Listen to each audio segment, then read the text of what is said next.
Mm. Okay, Kiara, is that you answering that you can hear me or that you can see my screen? Because I recorded a whole Both. video last week. You both? We've got both? Both. Oh, that's awesome. Okay, cool. Cool, cool. Hey, this is exciting. I've been working on this, like it's been in my head for a while. And for me to actually like sit down and put it onto screen, it's really been a blast for me. If there's anything that's ever a culmination of my career, it's you're going to see a glimpse of that tonight. So I'm pretty stoked to share this with you. So just a reminder for this format, we're going to do classes like this the second Tuesday of every month. I already know what we're going to do next month, but I'm going to keep that a big secret because I'm going to announce it tonight, and I think you're going to like what I'm going to share with you as far as like what the next class is. But with all of these, what I want to do is I want to go through, because there's some newer people that are in the program. I want to spend the first 10, 15 minutes kind of going over what the program looks like for you. And then we're going to launch into brain health and spend the rest of the time talking about brain health. Is that cool? Hey? Sounds good. So, awesome. So with the program, with the actual like diet plan, there are three goals, three priorities that we need to focus on.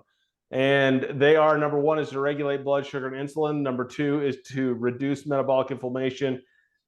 And number three, we've got to make this sustainable, because what good does any meal plan, diet, or lifestyle do if you can't stick to it? So those things are very, very important to me. So starting off, let me see if I can just make this the whole screen. Okay, yes, I can. Okay, so starting off with priority number one, regulating your blood sugar. We're going to do this through the drops. Hey, y'all have heard me say this before. And just as a reminder, whoever, if you bought drops on that last flash sale, I'm really, really hoping they ship out to us on Friday and we start sending them out early next week.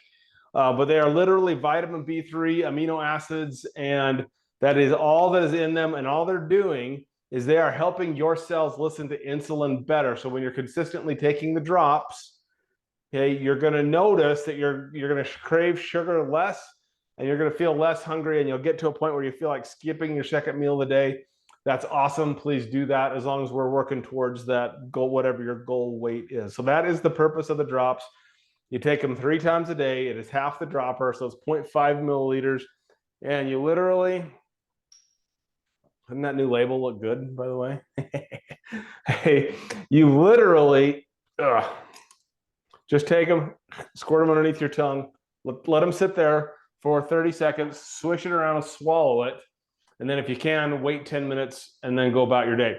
Hey, so the next thing you're going to do is you got day 1 and day 2 just taking the drops. And then on day 3, you're going to skip breakfast. You're going to take your drops. You're going to start drinking your water. If you want to do coffee, that's great. But for lunch and dinner, you're basically going to start with apple cider vinegar, do a shot of that, and then you're going to take 4 to 6 ounces of carnivore protein. The more whole, the better. Is that how you say that? So the less processed, the better. That's what I'm trying to say. So 4 to 6 ounces of carnivore protein. Yes, I just noticed carnivore is spelled wrong. And then 4 ounces of low glycemic veggies and 4 ounces of low glycemic fruits. So the vegetables are any vegetable except for potatoes, corn, peas, or carrots. The fruits are any fruit except for bananas, pineapples, mangoes, and grapes. The easiest thing to do about your fruit is just think berries. Okay, and we sometimes got to get a little bit creative about veggies. That's why I've given you the 50 fruits, 50 vegetables to help you with that. So, and then if you can squeeze in a 15-minute walk after each meal, that's going to be ideal. So you do this for lunch and for dinner. Hey, that's basically your meal plan. Y'all have seen the recipes. There are free foods, though. If you are hungry, you're doing it wrong. We just need to eat more. And your free foods are going to be lettuce, onions, tomatoes, peppers, primal kitchen dressing, organic nuts and seeds. Although we want to be a little careful with those. Don't just go ham on the nuts and seeds, but they are good for you. We do want you to eat them. So if you eat these foods in between your meals, or you can have them as a snack, or you can actually substitute them in for for your 4 ounces of veggies if you want to do it that way. So that's cool. Now, keep in mind, y'all, if you're keeping track of the Facebook page or the Circle page, we're putting new recipes, new ideas on there all the time. So make sure you keep up with that. So you do that, you eat that way, you combine that with 64 ounces of water per day as a minimum. That's your basic overview of the program. I know as you get bored, you're going to need some help. That's fine. That's what the groups are for. Reach out, let us know. Hey, and we'll put more in there if we need to. But it's simple. It's more simple than you could possibly imagine. But if you follow that, that's how you're going to get the most success. Plus, that's a perfect segue to talking about what we're going to talk about tonight, which the number one thing to do for your brain health is to stick to a whole food diet. That's how you do it, folks. So that said, let's jump into tonight's class. Y'all ready? I don't know if I am. I've actually not run through this. Hey, so unlocking the power of your mind, the 10 brain rules. No need to introduce myself. Y'all know me. But let's just talk about some fun facts about the brain. Your brain makes up 8% of your body's competition. That's not the right word. Composition. It makes up 8% of your body's composition, but it consumes 25% of the food that you put in your mouth. So in other words, if you're going to eat things like fried Twinkies, your brain is going to consume 25% of that fried Twinkie, which means that your brain's going to be made of fried Twinkie. That's not good. Hey, mitochondria are the key to health. Mitochondria, you remember learning about those in high school biology. I'm going to say that, learning that it is the powerhouse of the cell is certainly much more important than any calculus you ever learned. But mitochondria, they are the key to health. They are what produce your energy. And that little 8 pounds of your body from your brain and your nervous system has 20% of your body's mitochondria. Now, here's what's really cool about that. You can actually make your mitochondria more efficient, and you can actually tell your body to make more mitochondria by eating foods that are good for you, by exercising, and there's some other tricks that you can use to make more mitochondria, but we have to start speaking that language because that is vitally important. This is cool. Your brain generates enough electricity to power a light bulb. At any given moment, your brain produces about 20 watts of electrical power, and that's why EEG machines can actually detect your brain waves, because you are literally using those mitochondria to produce electricity from your noggin. Hey, I think that's awesome. That's why the whole dimwit, that's where that came from, like your light bulb's dim, just saying. Your brain is about 75% water. Staying hydrated is crucial for cognitive function. 2% dehydration can affect your memory and your attention. Think about that with all the kids in school that are going out to get Dutch Bros before school and having a bunch of caffeine and dehydrating themselves. They actually lose part of their memory and attention. Okay? Your brain has 86 billion neurons. That's roughly the same number of stars in the Milky Way. Each neuron can connect up to 10,000 other neurons, creating trillions of neural connections. That's amazing. Your brain is more active when you're sleeping than when you're awake. Sleep is not a shutdown. It's when your brain does its best housekeeping, consolidating memories, detoxifying, and repairing itself. That's one of the reasons why sleep is going to be on our list tonight. Memories aren't just stored in one place. They're stored all over the brain. Sight, sound, emotion is stored in different regions of the brain or resembled when recalled, which is really fascinating when you start working with people that have had strokes. Your brain can rewire itself. This is ultimately important. Thanks to neuroplasticity, your brain continuously adapts and creates new neural connections and even recovers after injury. This is actually fairly new science that we now understand that you can actually make new neurons up until the day you die. The problem is the day you die, you're losing more neurons than you're making. So what we used to think was the brain was just like this hard set thing that would never change. And I know some of you feel that way about your spouse. I'm just kidding.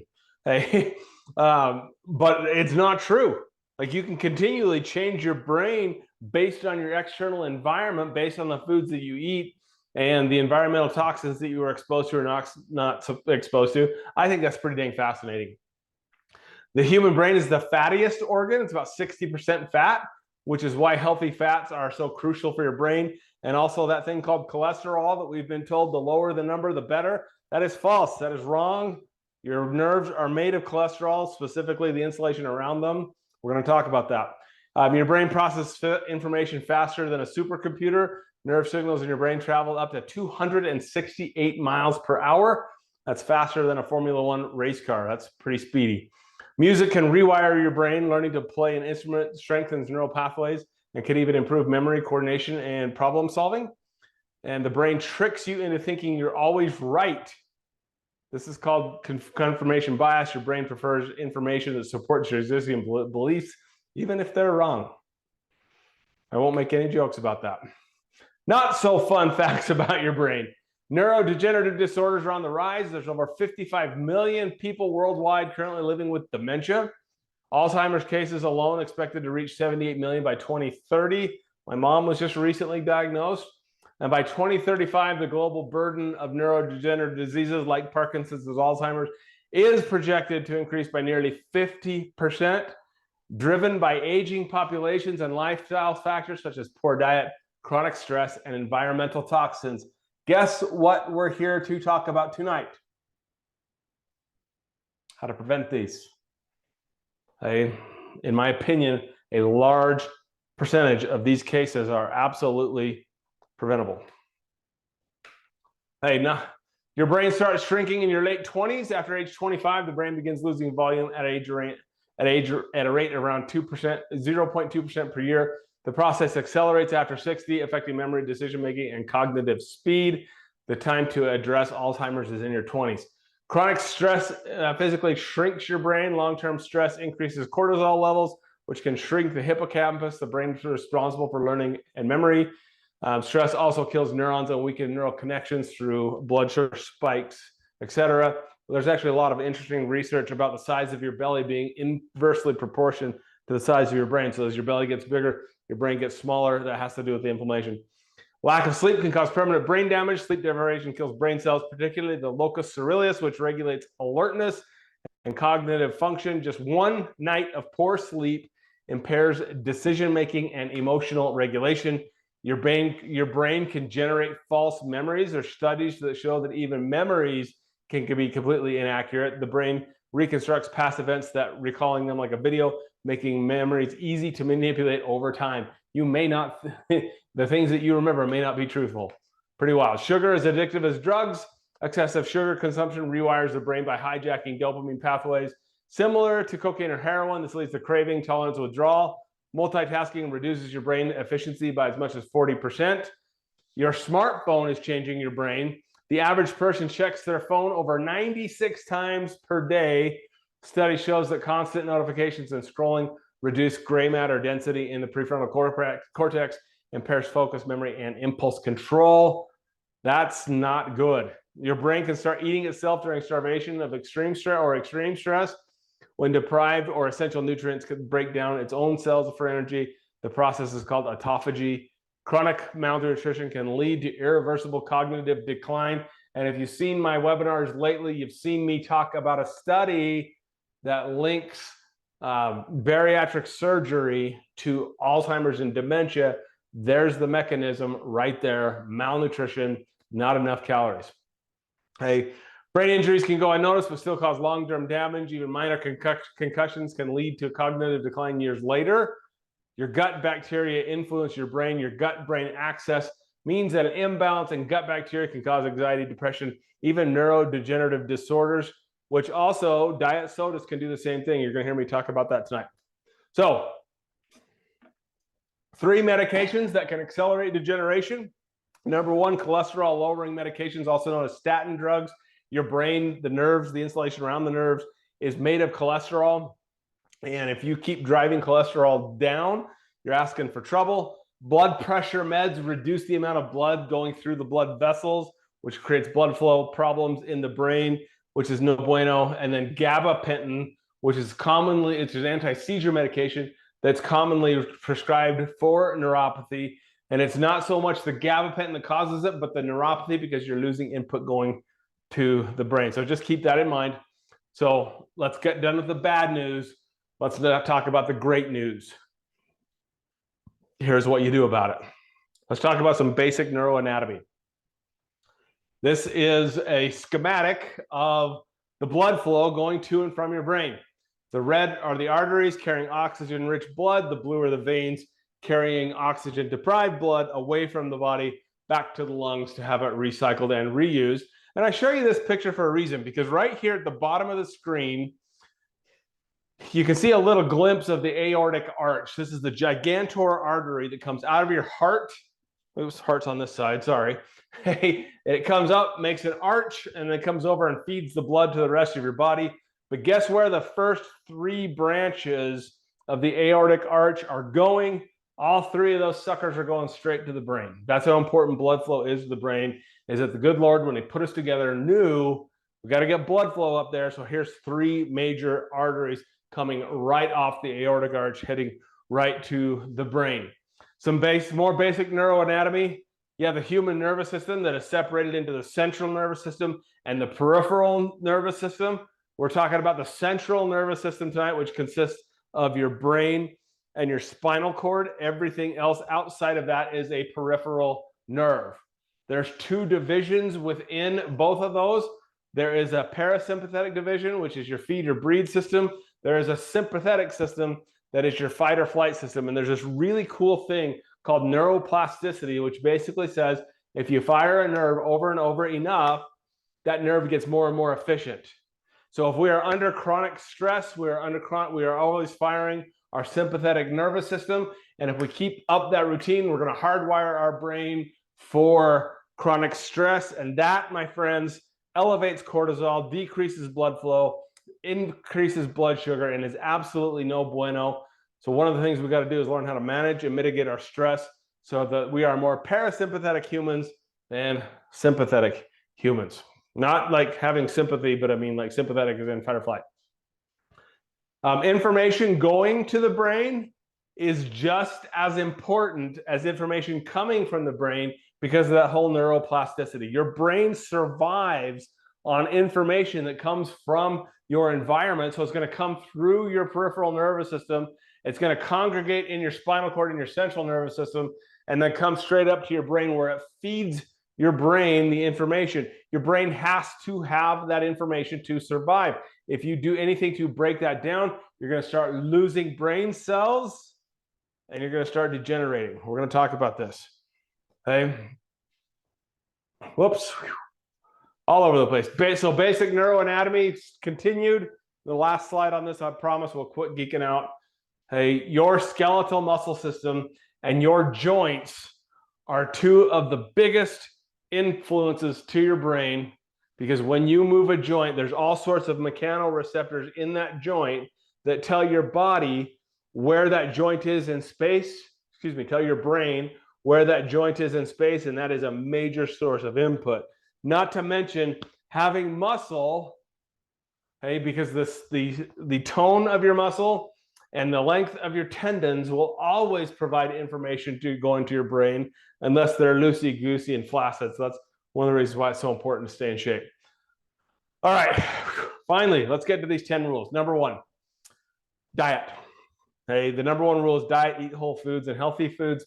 We will spend a little bit of time on this, although we've already talked about it. Number 2, stay hydrated. Number 3, exercise for blood flow, for cardio. Strength training for neuromuscular activations. Number 4. Number 5, stretching and range of motion. Number 6 is prioritizing sleep. Number 7, cognitive flexibility activities. I will explain that. Number 8, practice meditation. Number 9, social activities, sunshine and fresh air. Here's everything they made us do in COVID was absolutely wrong for your brain. Okay, and then number 10, I got a couple supplements we'll go through with you. So let's talk about number 1. A diet rich in healthy fats, proteins, and antioxidants support brain function. Key foods: omega-3s like fatty fish, flax seeds, grass-fed beef. I should have put in there. Oh, there it is, grass-fed meats. Number 2, eggs. Focus on eating eggs. The funny thing is like all of the cheap eggs have gotten to be the same price as the healthy eggs, so you might as well eat the healthy eggs. Organics, nuts and seeds, organic leafy greens. Hey, foods to avoid include seed oils. You guys have heard me say this before. In your kitchen right now, if I came over, the only thing I better be able to find as far as cooking oils are coconut oil, avocado oil, extra virgin olive oil, butter, or ghee. Everything else just needs to go in the trash. Okay. Added sugars, fake sugars like high fructose corn syrup or things that are marked gluten, or excuse me, sugar-free have aspartame in them, or they have sucralose in them, and those are bad news for your gut bugs. Funny thing about aspartame, the sweetener in Diet Coke, and I'll tell you this story another time, but if you dig deep enough into the research articles about aspartame, aspartame gets turned into formaldehyde. Formaldehyde has direct links to dementia, Alzheimer's, depression, and anxiety. Bet you didn't know, bet your doctor didn't tell you that. Hey, margarine, throw that stuff away. It's one chemical equation away from being plastic. Non-organic grains. Hey, when you're doing the program and you're in that reduction phase, you're not eating grains anyway, but when you bring them back, we definitely want to stay away from the non-organic stuff because of glyphosate, which will destroy your gut bugs and in turn destroy your brain. We've already gone through this. I'm not going to go through it again, but when you're eating the way we want you to eat, so your whole 4, 4, and 4 thing, you don't have room for all the other stuff that's going to affect your brain. In fact, that meal right there is a grass-fed steak, some organic broccoli, and I think those are organic sweet potatoes with some healthy oils in them. That's a beautiful brain meal. You know, blueberries are high in antioxidants and low on the glycemic index, which is awesome. But here's a concept I need you to understand. Hey, this is insulin. And insulin, in my opinion, and there are researchers who back me up. I think the book that I would show you made it in the other room. I didn't put it back there. But the research is actually now saying that testing fasting insulin is more important than testing glucose, because fasting insulin can rise 15 years before it shows up on an elevated blood sugar panel that would tell you have diabetes.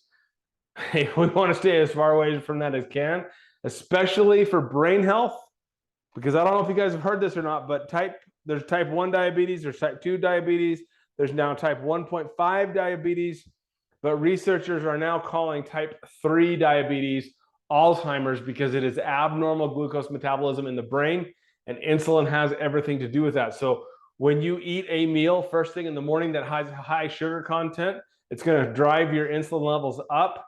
That's going to dysregulate your brain and start killing brain cells. Then insulin overreacts and pushes the blood sugar back down too fast, and you're going to bottom out and you're going to get hangry, which is a sign that you need to eat because brain cells are dying. So you grab a bag of Skittles, you shoot your blood sugar back up again, goes up too high, decreases brain metabolism, kills nerve cells, back down. And you see where this is going on and on throughout the day. This is absolutely toxic to your brain, and we want to avoid that like it is the plague. And that's why we try to teach you to eat the way you do. Taking those 15-minute walks helps regulate this so this doesn't happen as much. Because what we want to do is avoid that dark pink area across the top called lipogenesis, when insulin is so high that it's taking all that excess blood sugar and turning it into fat. That's just a bad thing for our metabolism all around. All right, here's the big announcement. Next month, I know we talked a lot about glucose and insulin, but what I need to do for y'all is teach you how to read your own blood sugar. So blood tests. So next time we have this class, I'm going to go through 12 blood tests, how to read them, so you can stop relying on healthcare professionals to tell you that your labs are good or they're not good. I'll show you exactly how to do that in the next course, because you're going to need that for your brain health. So that's the big announcement. That's what's coming. Rule number 2, stay hydrated. Since your brain is 75% water, dehydration can impair focus, memory, and energy levels. Our goal is for 64 ounces of filtered water a day. 2% of dehydration affects cognitive performance and will kill brain cells. Hey, it is vitally important. And by the way, do I want you to take notes tonight? Yes, I do. But I do have a blog post where this video will be up on that blog post. The PowerPoint will be on that blog post so you can take it and print it. And a written note thing will be on there so you can download that as well. So that's all going to be there. So don't feel like if I've said something too fast, because I am going pretty quick here. Hey, so it'll all be there. But make sure your water is filtered. Hey, and it's easy to do. A lot of modern fridges have good filters. You can buy good filters for relatively inexpensive, or you can buy great filters for a lot of money. But I do want to point out that Diet Coke is not filtered water.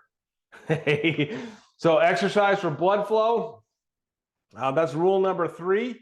Cardio increases your oxygen delivery to the brain. It stimulates neurogenesis and enhances your mental clarity.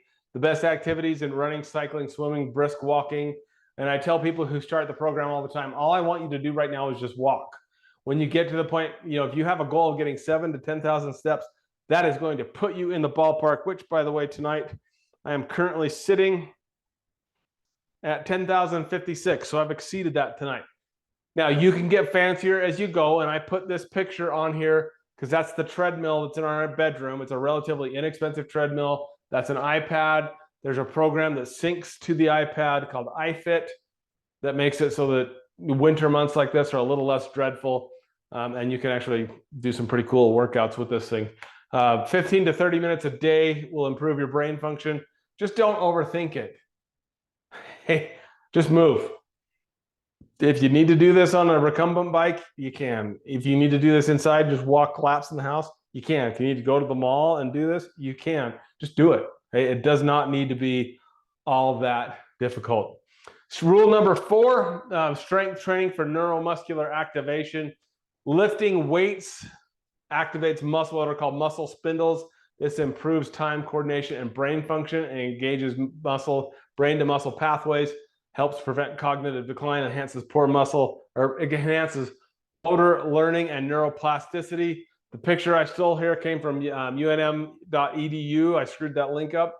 But when you exercise and when you get good muscle tone, you have these receptors inside of your muscle called muscle spindles. They are a constant input to your brain, telling your brain how firm or how toned that muscle is and how strong that muscle is.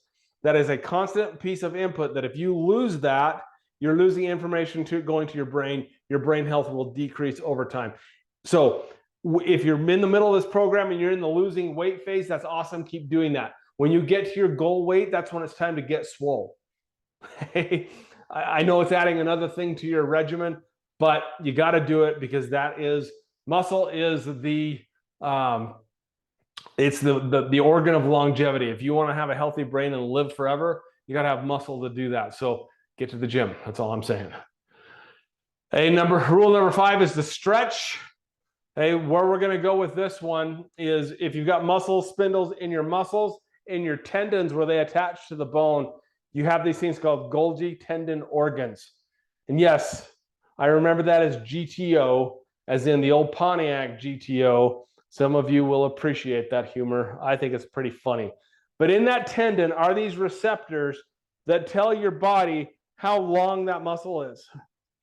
And if you overload, if I go to pick up a weight and I overload that weight, that Golgi tendon organ is sensing that whole thing.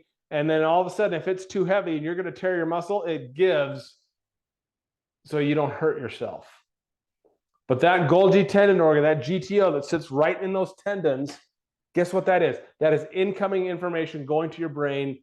If you lose that, then you're losing information going to your brain will degenerate. On top of that, it is important to maintain good range of motion. And I need to probably change this picture here to a picture of Kim doing a squat.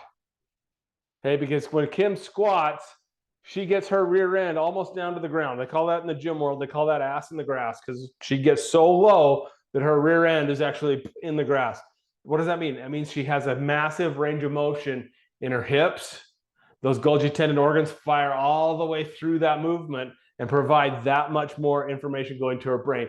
Versus if she could only squat down and just barely get to where her legs are parallel with the ground, that's a whole lot less information than when she lowers down and puts her ass in the grass. So that's why that's important, because that's just going to increase that much more. Oh, unm.edu is where I stole that picture, but I'll change it. Priority number 6 is to prioritize sleep.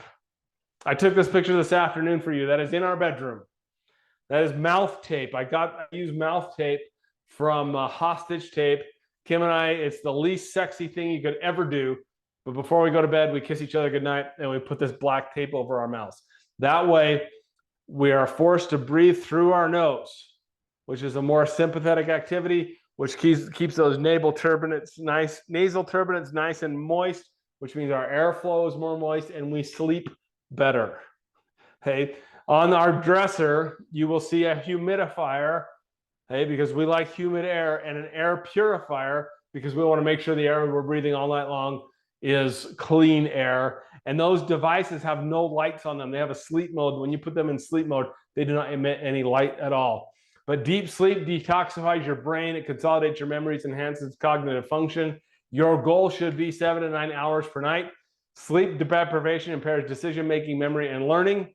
And you've got these really cool things called microglial cells.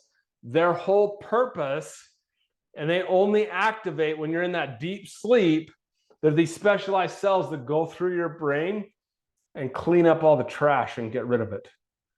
So deep sleep literally cleans your brain and allows your brain to reset and refunction so you can focus. So if you want a healthy brain, you got to prioritize sleep. If you have questions about those things, please let me know. Cognitive flexibility activities. Engaging in problem solving and learning activities strengthens neural pathways and cognitive resilience, like crossword puzzles, Sudoku, new languages, chess, creative problem solving. We have a non-digital version of Tetris that we play here just for fun because it's all about problem solving. This helps slow down age-related cognitive decline, but they're certainly not going to do it on their own. So when you see grandma doing, Sudoku to save her brain, that's awesome. Don't discourage her from doing that, but that's only a small piece of the puzzle. Here's a couple of apps that Kim uses at work. Kim is a speech pathologist, and she works with cognitive decline all the time at her work. And I'm not advocating here using iPads because the electronics themselves can be harmful.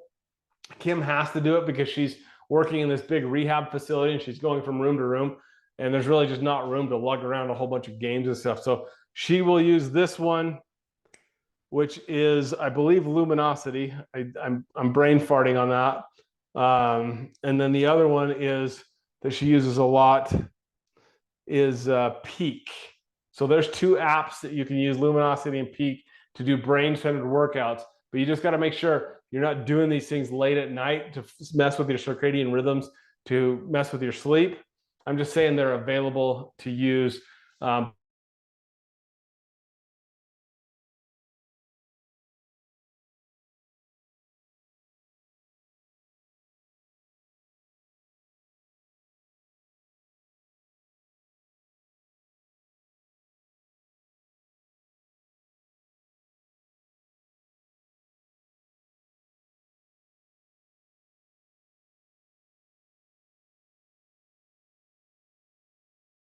Mental clarity.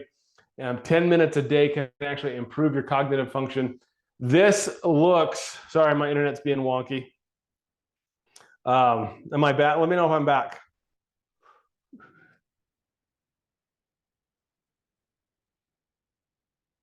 I forgot to hardwire. Okay, cool. So meditation is, it is different for everybody. Okay. If it's prayer that for you, then that means prayer. That is a form of meditation. For me, with the way my brain works, it's always going like 9,000 miles an hour. I have to have something physically to do, which for Kim and I, going to the temple, that's our form of meditation or meditation. For other people's, it might be, who knows what it is. There's plenty of free like YouTube for, if you look up free meditations on YouTube, you'll get tons and tons and tons of them.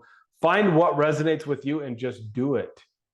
Okay, because just that will help reduce stress and help save your brain by doing it that way. Number 9, social activities, sunshine, and fresh air. Yes, that is a picture of Kim and I on one of our trips to Hawaii just absolutely being goofy. But we have this whole thing where when we are there, we want to utilize as much sunlight as we can. Please understand, I'm not advocating spending all day in the sun and getting absolutely fried to the crisp and getting sunburned and increasing your rates of cancer, which I think there's some malarkey behind all of that. I think that has more to do with the food than the sunshine, just saying. But we have a whole routine that we do where we go out first light and we go for walks with as little clothing as we can on, no sunglasses. A lot of times there'll be no shoes at all, just to get that sunshine so we can increase our vitamin D exposure, because that's absolutely important to health. It boosts your moods, it reduces stress, prevents neurodegenerative disease. Sunshine and fresh air help regulate your circadian rhythms and your mental well-being. Okay? And the whole social aspect of being around people that you love, being around your family, also helps feed brain pathways to help you avoid these things from happening. So that is that. Now, rule number 10, there are some supplements that are commercially available, and these ones that we're talking about, I posted the link off of that QR code. You'll see a full script link in the chat that will take you to this so you can see it. I also have some stuff that's available in the office, or you can scan that QR code and that'll take you there. But supporting brain health, we can do that with omega-3 fatty acids. This is usually fish oil or krill oil, to help with inflammation, to help with cell integrity and memory. There's a specific form of magnesium called magnesium L-threonate that crosses the blood-brain barrier and helps improve that neuroplasticity, which is the nerves actually becoming stronger. Phosphatidylserine helps with the actual cell walls, which is pretty awesome. And then lion's mane actually stimulates nerve growth factor, and it can be super, super helpful. So there's some resources out there. If you need help with those, please let me know. But let's recap the rules and call it a night. Hey, number 1, diet. Eat your whole food and healthy fats like we've talked about. Stay hydrated. Start an exercise program that will include some cardio a couple days a week, strengthening a couple days a week, stretching and range of motion, in my opinion, should be done every day. Prioritizing sleep, cognitive flexibility activities, meditation, social activity, sunshine and fresh air, and the right supplements can help you have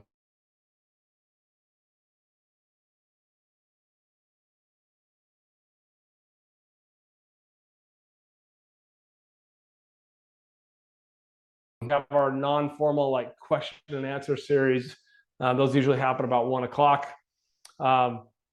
I don't see any questions. I'll hang out for just a minute. If you guys want to ask me questions, go ahead. If not, I'm going to call it a night. Okay, I'm not seeing any. So I'm going to stop the recording and